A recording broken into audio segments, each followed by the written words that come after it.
PM किसान सम्मान निधि योजना देश के करोड़ों किसानों की आमदनी बढ़ाने और उन्हें आर्थिक मदद पहुंचाने के मकसद से केंद्र सरकार की ओर से चलाई जा रही है। इस योजना के तहत किसानों को सालाना 6,000 रुपए की आर्थिक सहायता दी जाती है, जो 3 किस्तों में यानी हर बार 2,000 रुपए के हिसाब से उनके बैंक अकाउंट में सीधे ट्रांसफर किए जाते हैं। इस योजना की शुरुआत साल 2019 में हुई थी और इसका उद्देश्य किसानों को खेती और जीवन के खर्चों में मदद करना है। इस बार किसान बेसब्री से 21वीं किस्त का इंतजार कर रहे हैं। पहले माना जा रहा था कि दिवाली से पहले आ जाएगी, लेकिन अब तक किसानों के खातों में 2,000 रुपए नहीं पहुंचे हैं। अब सवाल है कि ये किस्त खाते में कब आएगी। तो मीडिया रिपोर्ट्स के मुताबिक इस किस्त के पैसे नवंबर के पहले हफ्ते तक आ सकते हैं, बशर्ते किसान अपना eKYC पूरा कर चुके हों और बैंक अकाउंट आधार से लिंक हो। बिहार में चुनावी मौसम के चलते भी कयास लगाए जा रहे हैं कि 21वीं किस्त नवंबर में ही जारी की जाएगी। अगर आपने अभी तक eKYC नहीं कराई तो इसे तुरंत करा लें, क्योंकि इसके बिना आप 21वीं किस्त के लिए योग्य नहीं माने जाएंगे।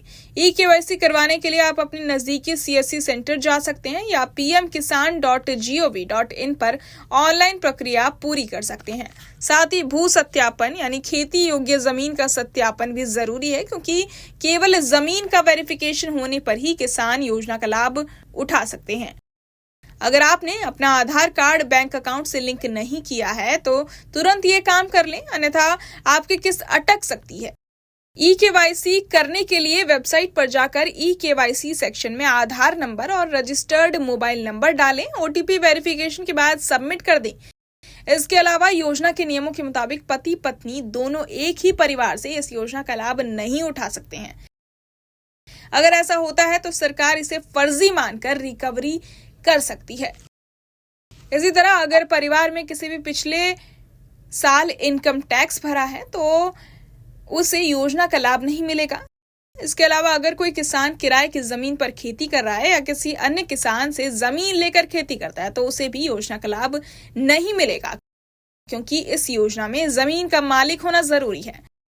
साथ ही अगर किसी किसान या उसके परिवार में कोई संवैधानिक पद पर है तो भी लाभ नहीं मिलेगा। इस तरह ये योजना सुनिश्चित करती है कि केवल योग्य और जरूरतमंद किसान ही इस आर्थिक सहायता का फायदा उठा सकें और उनकी आमदनी बढ़े। बहरहाल इस पूरी जानकारी को सुनकर आप क्या कुछ सोचते हैं, हमें कमेंट बॉक्स में जरूर बताएं और बाकी तमाम जानकारियों के लिए सब्सक्राइब करें न्यूज नेशन। सटीक और भरोसेमंद खबरें अब आपके मोबाइल पर अभी डाउनलोड करें न्यूज नेशन ऐप, एंड्रॉइड और iOS पर उपलब्ध। जहां भक्ति है हर शब्द में, कथाओं में छुपे हैं दिव्य रहस्य और ज्योतिष देता है जीवन को दिशा। धर्म से जुड़ी हर बातों को जानने के लिए हमारे चैनल स्तुति को सब्सक्राइब करें। चैनल पर जाने के लिए इस लिंक पर क्लिक करें।